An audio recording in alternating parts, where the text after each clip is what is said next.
네, 오늘 말씀은 무엇이 크리스천을 세우는가라는 제목을 가지고 욥기 40장 1절에서 2절 말씀을 보도록 하겠습니다.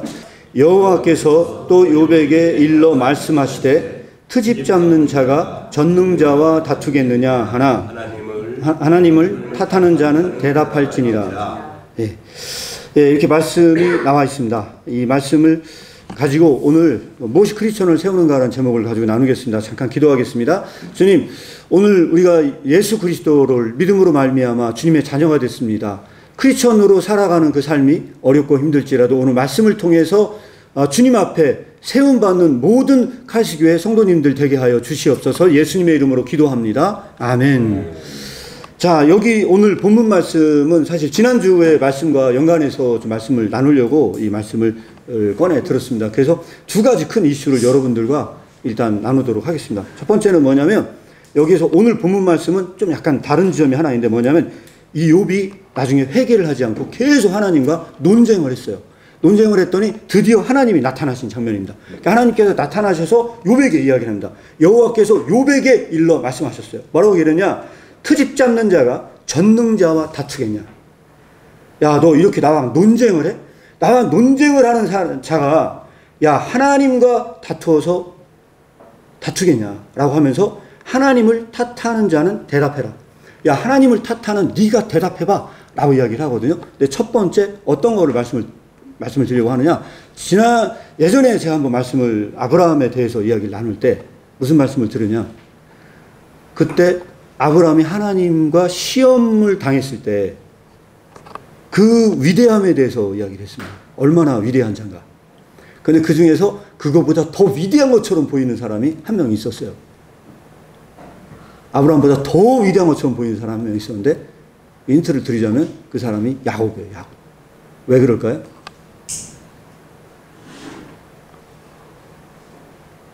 아브라함보다도 더 위대한 것처럼 보이는 게 야곱이었는데 왜 그러냐? 야곱은요, 하나님과 싸워서 이겼어요. 여기서 중요한 건 뭐냐면 하나님과 다투어서 하나님과 싸워서 인류 역사상 하나님이 이겼다는 기사는 사실은 어떻게 보면은 야곱밖에 없어요. 그래서 첫 번째 그 부분인데, 근데 오늘 본문 말씀은 그 정반대 얘기예요. 정반대 얘기인데 여기서 뭐라고 얘기를 하냐면 하나님과 다투지 말라는 거예요. 정반대 얘기예요. 자, 그러면 어느 것이 더 위대한 걸까? 하나님과 다퉈서 이기는 사람하고 오늘 본문 말씀은 이 하나님께 나타나셔서 이 논쟁하고 트집을 잡는 자 욥아, 전능자와 네가 다투겠냐?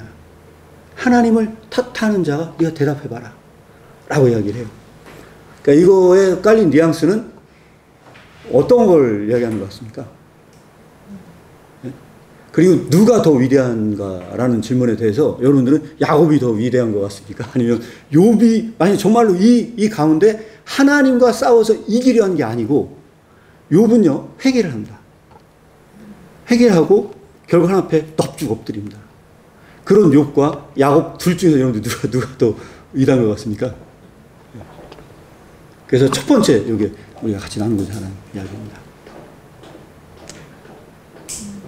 뭐 같습니까?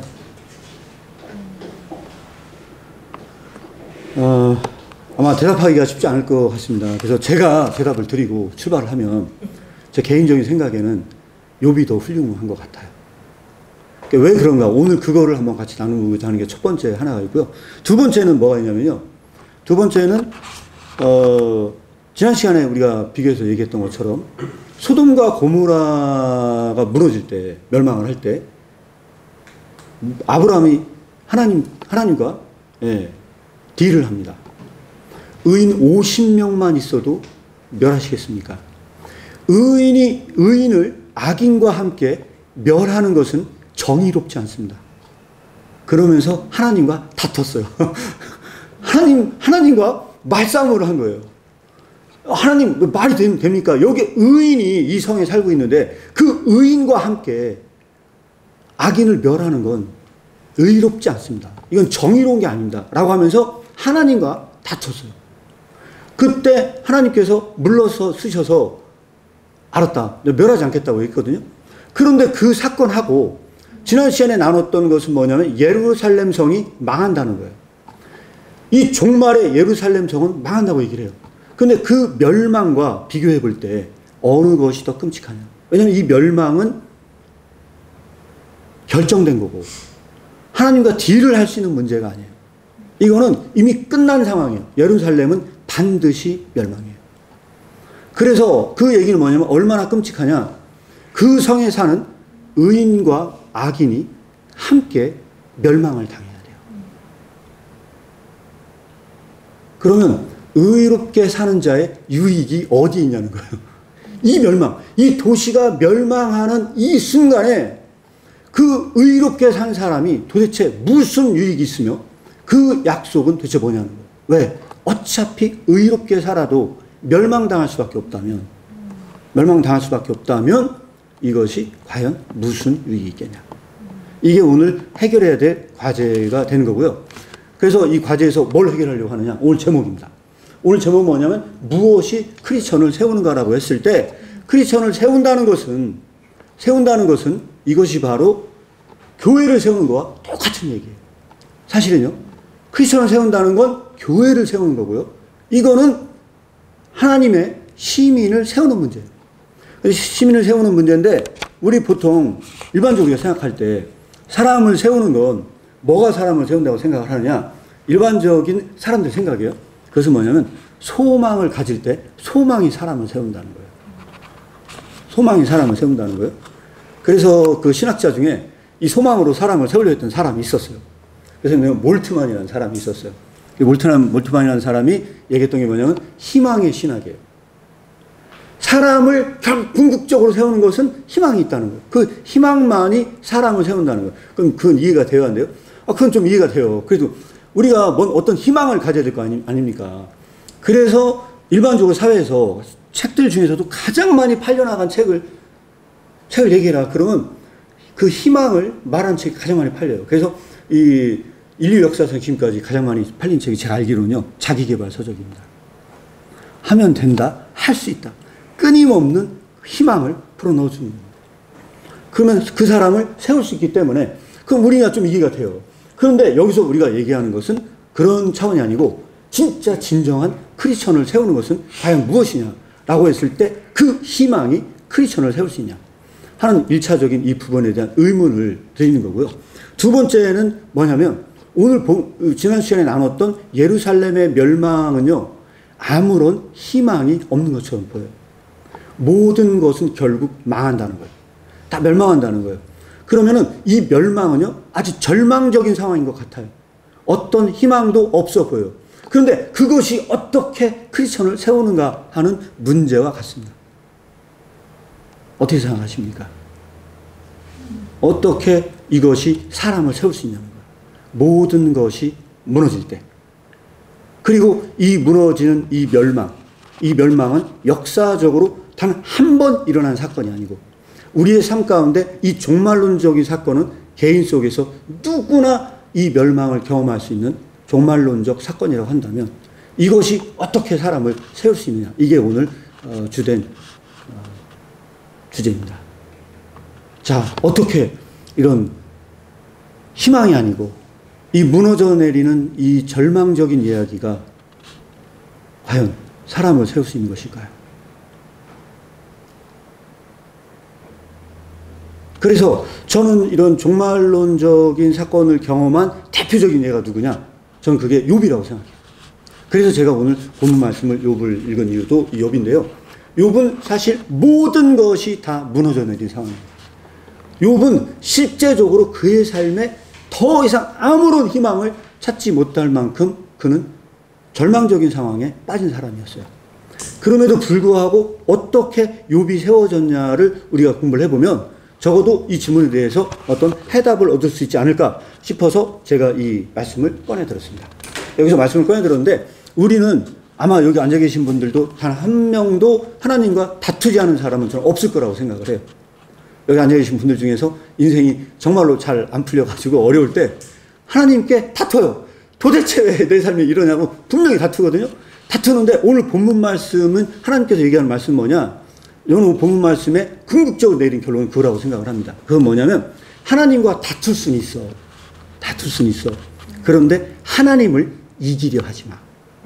오늘 본문 말씀의 핵심적인 맥락을 일단 던지고 간다면 저는 그거라고 생각을 합니다.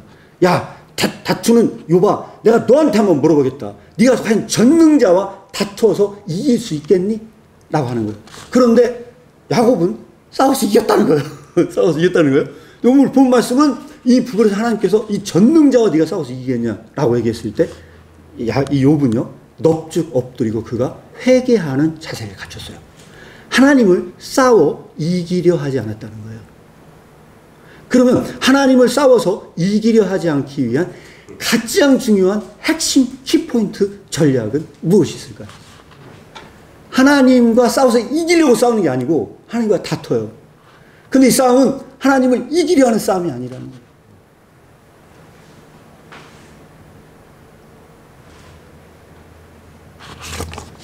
하나님과 싸워 이기려는 싸움이 아니고 의인이라고 생각하는 아무 잘못도 없다고 생각했던 이 욥이요. 모든 잘못은 나에게 있다는 사실. 이 사실을 인정하지 않는 이 싸움은 절대 끝나지 않습니다. 이 싸움은 절대 끝나지 않습니다. 그래서 오늘 우리가 얘기하고자 하는 건 뭐냐면 이 종말론적인 사건을 통해서 우리가 생각할 수 있는 것은 뭐냐면요. 하나님 앞에서 하나님과의 그 관계 안에서 내가 하나님 앞에 의롭다 한 것을 제시할 수 있는 것이 없다는 점. 오직 그것을 인정한 사람만 하나님과의 다툼에서 이기려 하지 않는다는 겁니다. 이것이 오늘 크리스천을 세우는데 가장 중요한 어쩌면 배울 수 있는 지혜이지 않나. 그래서 여러분들에게 이렇게 말씀을 드립니다. 여기에서 중요한 걸 하나 말씀을 드리면요. 제가 사실 이 아이들 얘기를 듣고 지난주에 사실 굉장히 고민했던 얘기가 하나 있었어요. 그 하나 얘기가 뭐냐면 나리나라가 학교 갔다 오더니 자기 친구가 다른 친구한테 뺨을 맞았다나 그랬대요. 그 얘기를 하는 거에서 막, 야, 너 친한 친구랑 가만히 있었어? 했더니 가만히 있었다는 거예요. 그래서 막 엄마가 뭐라고 했어요. 막, 왜 가만히 있었냐고. 막 친구가 맞는데 가가지고 걔들 같이 싸우고, 도와줘야 될 거 아니야! 저 그랬거든요. 그랬더니, 자기가 가만히 있었던 이유가 있었다는 거예요. 왜 가만히 있었냐? 그래서 그걸 얘기를 해보라고 했더니, 나이나라가 충격적인 얘기를 하는 거예요. 왜 가만히 있었냐? 그 친구가 맞은 걸 억울하게 생각하지 않더라는 거예요. 맞은 걸 억울하게 생각하지 않더라는 거예요. 그럼 그 친구가 어떻게 생각하느냐? 생각해보니 내가 맞을 짓을 한 것 같다 그러더라는 거예요. 그래가지고, 제대로 해줄 수는 없었대. 자기가 그렇게 얘기하는데, 내가 생각하니까 맞을 짓 한 것 같다, 이제, 그런 얘기를 하는 거예요. 제가, 그래서 제가 나린한테 뭐라고 얘기를 했냐면, 그게 바로 가스라이팅이야. 조심해야 돼. 걔는 끊임없이 네가 잘못했다고 계속 각인시키면서 걔를 컨트롤하려고 하는 것일 수도 있어. 잘 생각해 봐야 돼. 자, 그렇게 얘기를 했거든요. 그래서 오늘 이 주제에서 정말 중요한 게 하나가 있습니다. 오늘 주제에서 이게 욥이 내가 잘못했다고 하고 자기가 의인이었다고 하는 것을 버리고 넙죽 엎드린 건요. 이 덕을 세우는 일은 절대로 사람 관계에서는 일어날 수 없는 일이라는 겁니다. 이 덕을 세우는 것은 영원만 덕을 세울 수 있다는 거예요. 오직 하나님께서만 내가 하나님 앞에서 그 죄인된 것을 인정할 때만 덕을 세우는 거지. 사람과의 관계에서는 이게 오히려 언밸런스로 갈 수도 있다. 이것은 사이드 이펙트가 있을 수 있다. 그래서 제가 말씀을 드린 것은 무엇이 크리스천을 세운가라고 했을 때는 이 부분은요. 철저하게 그의 죽음을 인식했을 때예요. 오직 그때만 하나님께서는 그에게 덕을 세웁니다. 그를 세우는 것은 하나님께서 그때 세우세요. 그런데 만약에 이게 인간과의 관계로 넘어가잖아요. 그럼 아주 혼란스러워집니다. 그래서 이거는 명확하게 여러분들과 이야기를 나누고 싶은 내용 중에 하나였고요. 그래서 여러분들에게 이거를 이해시키기 위해서 가져온 책이 하나 있습니다. 이 책입니다. 삶의 물음에 예라고 대답하라. 좋아하는 책인데요. 빅터 프랭클이 쓴 책입니다. 수용소 경험을 그대로 이 책으로 녹여낸 건데 아마 어디 가서 강연을 했던 것 같습니다. 강연 내용을 책으로 이 내용을 썼습니다. 이 내용을 썼는데요. 오늘 제가 이 책을 여기 말씀드린 이유는 뭐냐면 아까 말씀드렸다시피 사람이 가지고 있는 희망, 어떤 낙관, 이 낙관 같은 것들이 사람을 세울 거라고 하는 것은 이분도 착각이라는 거예요. 어떤 낙관적인 생각이 사람을 세우지 않는다는 거예요. 그래서 여기에서 중요한 건 뭐냐면요. 약간 뭐 요즘 말로 얘기하면 그런 것 같습니다. 희망 고문? 절대 그 희망은 오지 않아요. 그런데 계속 온다고 얘기를 해. 그거는 고문일 뿐이라는 거죠. 이거는 어떻게 보면은 진짜 사람을 세울 수 있는 것은 아닌지도 모르겠습니다. 그래서 이 책은 뭐라고 얘기를 하냐. 저는 이 책을 읽으면서 느낀 게 어떤 걸 느꼈냐. 우리는 역사 안에서 예루살렘 성이 멸망한 걸 알지 않습니까? 그래서 로마가 쳐들어와서 사실은 그 진짜 예루살렘이 완전히 멸망한 걸 보고 예수님께서 우시면서 말씀하셨잖아요. 그리고 제가 그런 말씀을 드렸어요. 역사 안에서 이와 같은 일은 다시는 일어나지 않았냐라고 하는 건 외제적으로는 무조건 그런 일이 일어났고요. 인간의 개인적인 내면성에서도 그런 일들이 일어날 수 있다. 제가 그런 말씀을 드렸는데 저는 그 중에 하나를 말씀을 드리자면 이분이 경험했던 겁니다. 바로 2차 세계대전입니다. 2차 세계대전 동안에 아이들 역사책에서는 4천만 명이 죽었다고 나옵니다. 4천만 명이 죽었고 거기다가 유대인들은 600만 명이 학살을 당했습니다. 그러면 예루살렘이 멸망한 것보다 저는 더 끔찍하다고 생각해요. 오히려 역으로 그 정도로 완전히 무너졌을 때 그때 이 프랭크는 거기서 살아나온 사람이에요. 그 아우슈비츠 수용소에서 살아나온 사람인데 이 사람은 여기서 이런 얘기를 합니다. 그러나 이때 한 가지를 고려해야 할 것이 하나 있습니다. 얄팍한 낙관주의를 가지고는 지난 이 시대가 초래한 것들을 문제 삼지 않고 간단하게 넘겨버릴 수 없다는 것입니다. 우리는 비관주의에 빠져 있습니다. 단적으로 더는 진보를 믿지 않습니다. 그래서 이 2차 세계대전 이후에 이 비관주의에 빠진 이유가 뭐냐? 이분은 이렇게 얘기를 합니다. 2차 세계대전 중간에는 사람들이 폭격으로 많이 죽었지만 오늘날 인간의 영혼 상태를 한마디로 말하면 폭격으로 영혼이 불타버렸다. 폭격으로 영혼이 불타버렸다. 이 폭격이 뭐냐? 2차 세계대전 이후에는 사람들이 무의미의 폭격을 맞았다는 거예요. 인생의 삶이 무엇인지 모르는 무의미의 폭격을 맞았다. 그래서 예전에는 낙관론적인 태도를 지닌 사람이 행동에 나섰다면 오늘날 행동하는 사람들의 태도에는 비관론이 전제되어 있다는 것입니다. 이분은 그렇게 말씀하세요. 그러면서 뭐라고 얘기를 했느냐. 우리는 비관주의에 의해서만 행동할 수 있습니다. 낙관주의에서 행동하는 게 아니고 거꾸로 얘기해요. 이 사람은 비관주의에서만 우리는 행동할 수 있습니다.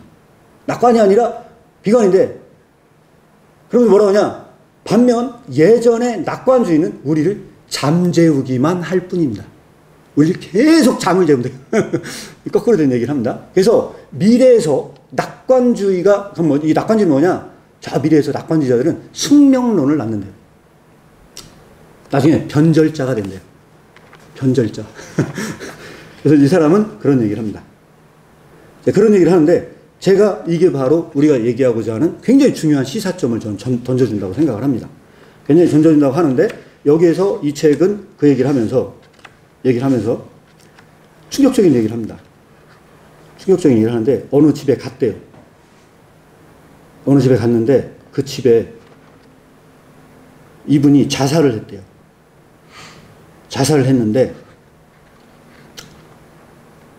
자살하니까 또 안 나오네.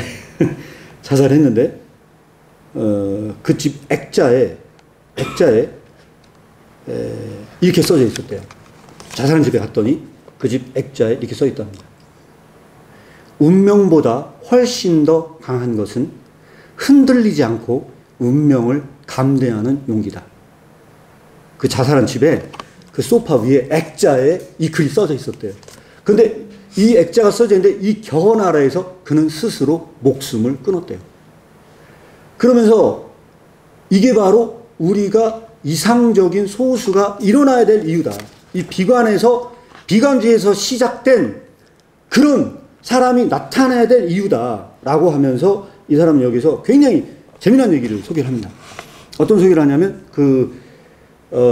저는 이게 바로 우리가 인식하고자 하는 어떤 종말론적인 삶을 살아가는 삶이 인식해야 될 거라고 생각을 하거든요. 그런데 수용소에 진짜 일어났던 경험인데 어떤 경험이었냐면요. 뭐 감자를 사고 가져오라고 했대요. 감자를 가져오라고 했대요. 남자 보고. 그랬더니 감자를 훔쳐오라고 얘기를 했대요. 먹을 게 없으니까 그 수용소 생활을 할 때. 감자라도 훔쳐와. 막 그냥 아내가 막 그렇게 막 달달 볶았대요. 근데 갔더니 남편이 가가지고 저 사람은 절대 훔쳐올 만한 능력 있는 사람이 아닌데 감자를 잔뜩 가져왔다라는 거예요. 그러니까 이제 아내가 막 추모했대요. 이거 훔쳐온 거 아니지? 분명히 이거 뭐 죽었지? 막 그 얘기를 했대요. 그랬더니 그 남편이 굉장히 자기의 무능력을 부끄러워하면서 그 능력을 부끄러워하면서 미안하다고 훔칠 수가 없어서 뭘 주고 대신 가져왔다고 얘기를 했대요. 그랬더니 아내가 막 비난을 했대요. 자, 이게 바로 일반적으로 갖고 있는 보편적인 능력이라는 거예요. 먹고 살 수 있는, 거짓말을 해서라도 먹고 살 수 있는 능력을 가져야 되는데 그 사람은 거짓말을 할 수 없는 무능력 때문에 좌절된 상태에 있어요. 근데 또 다른 예가 하나 있대요. 또 다른 예가 있는데 뭐냐면 12명의 수용소에 12명이 갇혀서 지냈었대요. 근데 그 사람들은 얼마나 그 동지애로 가득 차 있었는지 절대로 어떤 사람의 물건도 훔치지 말라고 이야기를 했대요. 어느 날 빵을 받아와서 그걸 몰래 여기다 숨겨놨는데 와서 보니까 그 빵이 없어졌더래요. 거기에서. 근데 거기에 정신과 의사가 한 명 있었대요. 그걸 딱 보는 그 순간 그분이 이렇게 얘기를 했대요. 자네는 여기에서 누군가가 도둑질 했을 거라고 생각을 하냐고 하면서 누가 내 빵을 훔쳐갔어 라고 했던 사람을 뺨을 딱 때렸대요. 아무도 여기에서 빵을 훔쳐갈 사람 없어. 그것은 네가 먹었어. 그렇게 얘기를 했대요. 그랬더니 그 인류애가 더 돈독해졌대요. 아무도 빵을 훔치지 않았다는 거예요. 그 사람 그 얘기를 하거든요. 이게 바로 절망적 상황에서 저는 덕을 세우는 것. 이것은 뭐밖에 없냐? 이것은 그 영원한 것. 영원한 것은 뭡니까? 사랑만 덕을 세웁니다. 그래서 이 가운데서 얻는 유익은 뭐냐? 저는 그 환난 가운데서 얻는 것은 딱 한 가지의 유익이 존재한다고 생각합니다. 그게 바로 예수님께서 말씀하신 평화입니다. 평화. 그 가운데서 주님께서 계속 얘기했어요. 예루살렘 멸망을 얘기를 하면서 너희가 눈이 가리워져서 이 평화를 볼 수 없다 하는 이 평화는요, 비관적인 것에서, 이것이 어떤 낙관론에서 나온 것이 아니고 가장 비관적인 거에서 올 수 있는 평화입니다. 이것이 바로 크리스천을 세운다고 하는 것이 바로 연계된 영역에서 말씀을 여러분들에게 드리는 거고요. 그래서 이 책에 나오진 않지만 프랭클은 심지어 뭐라고까지 얘기를 합니다. 이렇게 얘기를 합니다. 다른 책에서는 이 수용소 경험을 이야기를 하면서 살아나오지 않습니까? 그래서 결국은 많은 사람들을 어떤 심리법으로 치료하면서 하는데 이분이 그 한 경험이 바로 이겁니다. 그 수용소에서 진짜 마지막 그 데드맨 워킹으로 걸어가는 바로 죽기 직전 상태에서 한 목사님이 찾아가서 만났다는 거죠. 그 죽기 직전에 간 상황에서 로마서의 말씀을 읽어주면서 그 목사님이 살아도 주를 위하여 살고 죽어도 주를 위하여 죽나니 라고 얘기하면서 당신은 평생 살아서 주를 위해 살지 못했지만 단 하나의 길이 열려 있습니다. 주를 위해 죽으십시오 라고 얘기했을 때 그 사람이 그걸 받아들였는지 아닌지는 모르겠지만 대다수의 많은 수용소에 있는 사람들이 그 길을 걸어갈 때 그 죽음을 받아들이지 못해 비극적인 죽음을 맞이하는 사람이 많답니다. 근데 오직 누구만 여기서 평안 속에서 그 죽음의 길을 걸어갈 수 있느냐라고 묻는다고 한다면 그것은 바로 그 영원히 덕을 세운 사람만, 오직 그 사람만 죽음 앞에서 담대할 수 있다는 겁니다. 이게 바로 오늘 우리가 이야기하고자 하는, 이게 바로 크리스천을 세우는 원리입니다. 이것이 바로 욥에서 우리는 배울 수 있는 지혜고요. 이것은 뭐냐면 그 극한의 상황에서 하나님과 다투지 않는 겁니다. 하나님께서는 언제나 오시고 문제는 나에게 있다고 하는 것. 그래서 나는 여전히 죄인이고 그 사실을 인정하는 것이 단지 희망만을 품고 낙관주의만 말하는 것보다 훨씬 더 믿는 자를 더 세운다. 그래서 저는 오늘 바로 이것이 믿는 자가 살아가야 할 종말론적 인식이라고 생각을 합니다. 믿는 자는 오직 이 앞에서 하나님 앞에서 부름받고 섰을 때만 세워질 수 있고요. 교회는 그런 공동체로 모여져야 한다고 생각을 합니다. 여러분들은 어떠신지요? 그래서 이 카리스트 교회 안에서도 저는 많은 사람들이 오건 적은 사람들이 오건 저는 그 오신 분들이 말씀 안에서 저는 그런 경험을 다 해야 된다고 생각을 합니다. 하나님께서 무슨 이유인지는 잘 모르겠으나 어제도 이상한 일이 벌어졌어요. 사실 소장님이 가시고 바로 막 수업을 진행하려고 하는데 웬 한 70 정도 드신 분이 들어오신 거예요. 누구시냐고 그랬더니 밑에 뭐 골프 가게 왔다 어쨌든 아니면 잠깐 들렀다고 그래 오시라고 들었는데 오늘 앉으시는 거예요. 그래서 앉으시는데 안 나오고 들으시는 거예요. 도저히 나갈 줄 알았어요. 나갈 줄 알았는데 끝까지 다 듣고 가셨어요.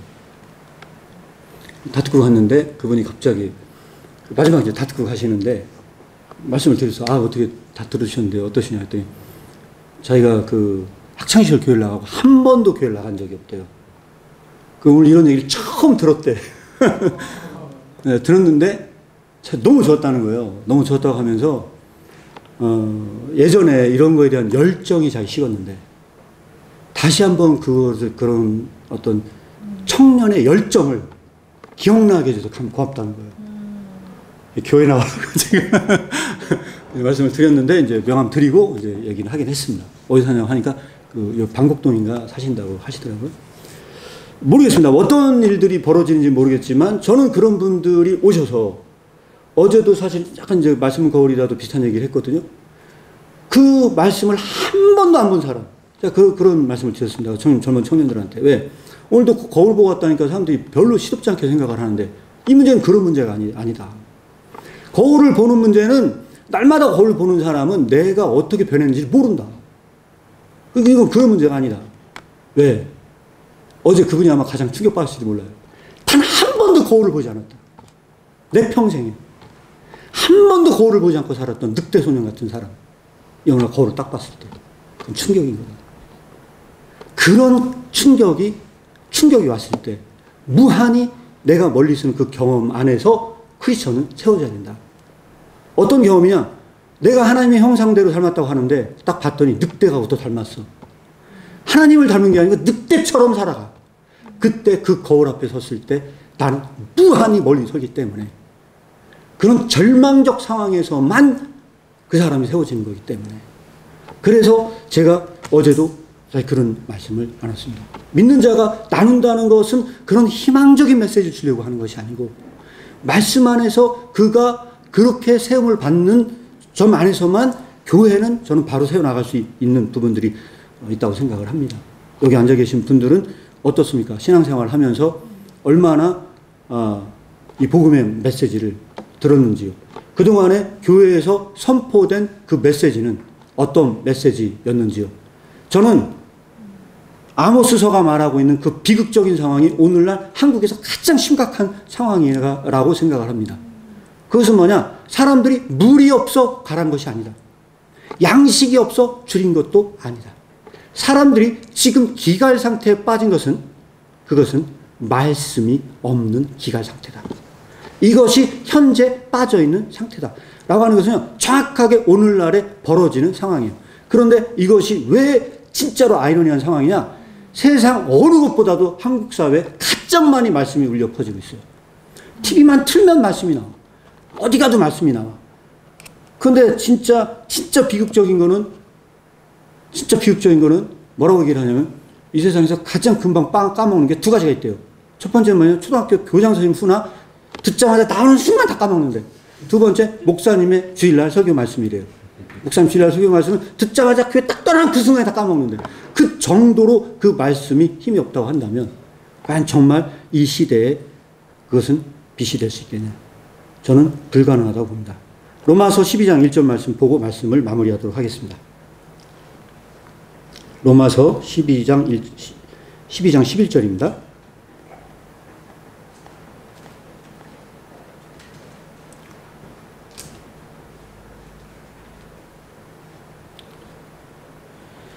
찾으셨으면 같이 한번 읽겠습니다. 시작. 부지런하여 게으르지 말고 열심을 품고 주를 섬기라. 는 말씀으로 되어 있습니다.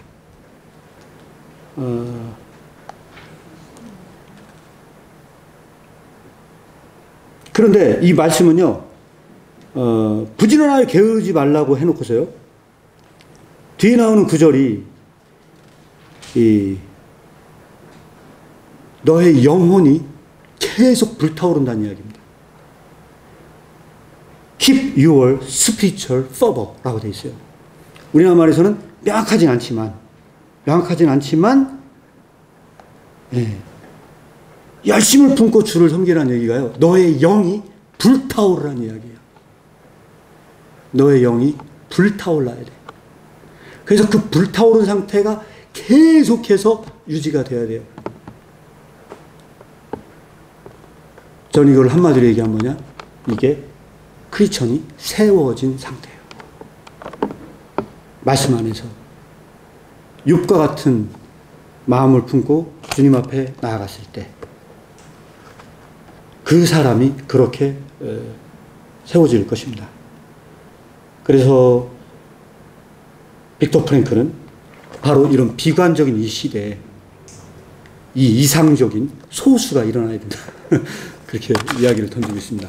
여기 앉아 계신 칼스교회 성도님들이 이 비관적인 이 시대에 빛을 발하는 이상적인 소수가 되기를 축복합니다. 말씀을 마무리하겠습니다.